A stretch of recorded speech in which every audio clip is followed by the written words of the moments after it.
Haleluya, puji nama Tuhan. Shalom, selamat datang di channel Kita Dibaharui.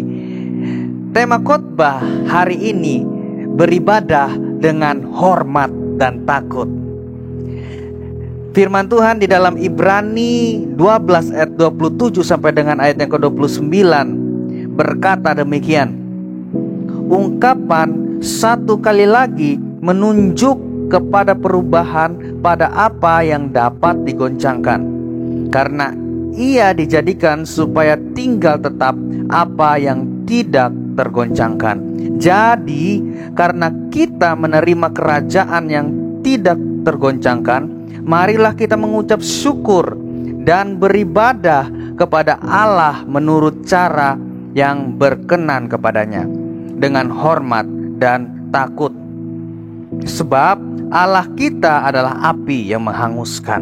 Amin buat firman Tuhan. Berbahagialah kita yang merenungkan firman Tuhan, memeliharanya, bahkan kita melakukan firman Tuhan dalam kehidupan kita sehari-hari. Haleluya, puji nama Tuhan. Firman Tuhan ini mengingatkan kembali kepada kita untuk kita menghormati ibadah. Seringkali kita tidak hormat lagi dengan ibadah. Kita bermain handphone, kita sambil khotbah, kita WhatsApp-WhatsAppan dengan banyak orang.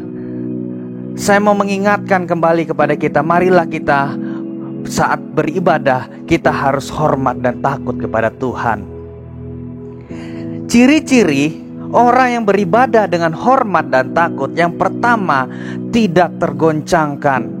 Contoh orang yang tidak tergoncangkan, walaupun ada virus corona, dia tidak tergoncangkan untuk beribadah kepada Tuhan. Karena apa? Karena ada satu oknum yang melihat dari atas, yaitu Tuhan Yesus Kristus. Walaupun kita beribadah di rumah atau kita beribadah di mana saja, ingatlah ada satu oknum yang melihat kita dari atas, yaitu Yesus Kristus Tuhan. Jadi hormat dan takutlah di saat engkau beribadah kepada Tuhan. Itu yang pertama, kita tak tergoncangkan. Yang kedua, selalu mengucap syukur. Mari kita selalu mengucap syukur, karena orang-orang yang mengucap syukurlah yang tidak tergoncangkan. Pola pikir akan menentukan cara kita mengucap syukur. Kalau kita selalu khawatir, selalu takut, bagaimana kita bisa mengucap syukur? Karena pola pikir kita takut, pola pikir kita khawatir. Mari ubahlah pola pikir kita untuk kita tidak takut atau tidak khawatir. Karena di saat kita tidak takut dan tidak khawatir, maka kita bisa selalu mengucap syukur. Haleluya, puji Tuhan. Yang ketiga, menyadari Allah itu cemburu.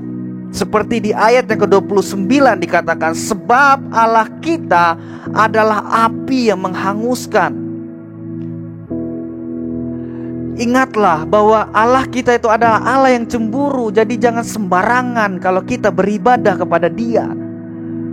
Apalagi hari-hari ini kita beribadah secara online di rumah masing-masing. Saya menghimbau kepada kita semua untuk tetap tertib dalam beribadah.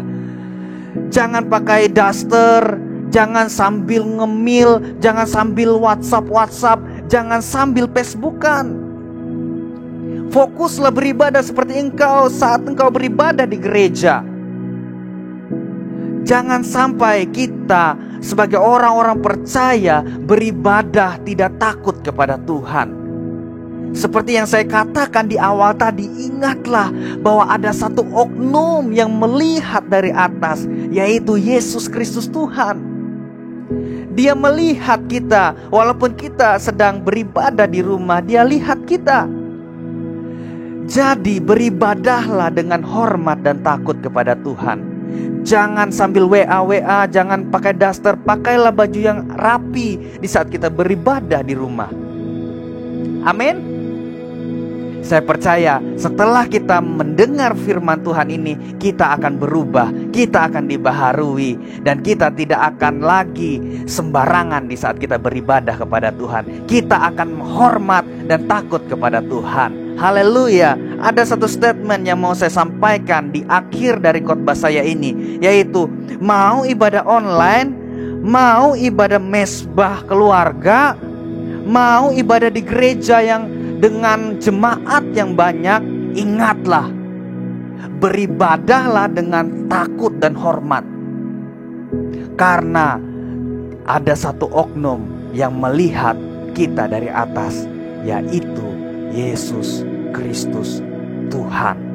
Haleluya, puji nama Tuhan. Shalom.